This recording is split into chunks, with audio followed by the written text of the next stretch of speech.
నిన్నటి current affairs లోని చివరి ప్రశ్నకు సమాధానం. భారత వాతావరణ శాఖ అండమాన్ సముద్రంపై గుర్తించిన తాజా తుఫానుకు ఏ పేరు పెట్టింది? భారత వాతావరణ శాఖ అండమాన్ సముద్రంపై తుఫాను ప్రసరణను గుర్తించింది. ఇది మే 16 నుంచి 22 మధ్యలో అల్పపీడనంగా మారుతుందని అంచనా వేస్తున్నారు. తీవ్రత ఇలాగే కొనసాగితే మే 23 నుంచి 28 మధ్య తుఫానుగా మారే అవకాశముంది. దీనికి శక్తి అని పేరు పెట్టారు. ఈ పేరును శ్రీలంక ప్రతిపాదించింది. ఇక మొదటిది స్వదేశీ డ్రోన్ వ్యవస్థ భార్గవాస్త్ర.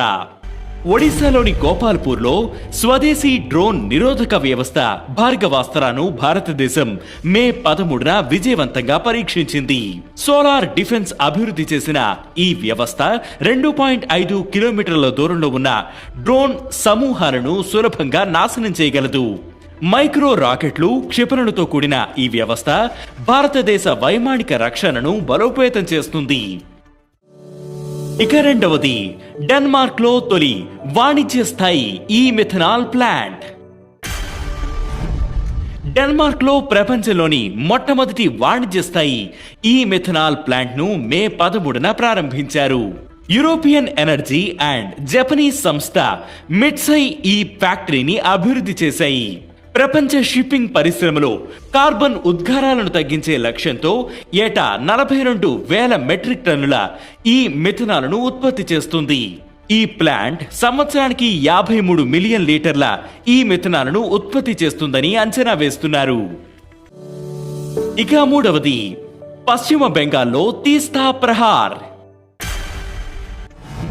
భారత ఆర్మీ తీస్తా ప్రహార్ పేరిట యుద్ధ సంసిద్ధతను పరీక్షించుకుంది. పశ్చిమ బెంగాల్లోని తీస్తా ఫైరింగ్ రేంజ్ లో ఈ రిహార్సల్స్ నిర్వహించారు. ట్యాంకులు, హెలికాప్టర్లు, భారీ ఆయుధాలు, para special forces, army aviation, advanced battlefield technologies ఇలా అన్ని విభాగాల మధ్య సమన్వయం, దాడి సామర్థ్యం, వ్యూహాలను పరీక్షించుకున్నారు. కఠిన వాతావరణం, విభిన్న పరిస్థితులను తట్టుకునేలా ఈ ఆపరేషన్ కొనసాగింది. ఇక నాలుగవది బ్రిక్స్ సిసిఐ కొత్త చైర్మన్ గా Harvansh Chawla. KR Chawla and co advocates వ్యవస్థాపకుడు Harvansh Chawla BRICS chamber of commerce and industry కొత్త చైర్మన్ గా బాధ్యతలు స్వీకరించారు. బ్రిక్స్ దేశాల మధ్య వాణిజ్యం, పెట్టుబడులు, స్థిరమైన వృద్ధిని ప్రోత్సహించడం ఈ ఛాంబర్ లక్ష్యం. ఇక ఐదవది ఆర్చరీ ప్రపంచ కప్ లో భారత్ కు 7 పతకాలు. షాంఘైలో జరిగిన ఆర్చరీ ప్రపంచ కప్ స్టేజ్ 2లో భారత ఆర్చర్లు అద్భుతంగా రాణించారు.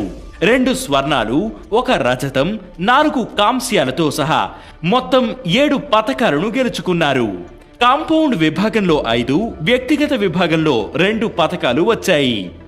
ఈ రోజు కరెంట్ అఫైర్స్ క్వశ్చన్: భారత్ ఏ దేశంతో కలిసి బ్రహ్మోస్ క్షిపణిని తయారు చేసింది?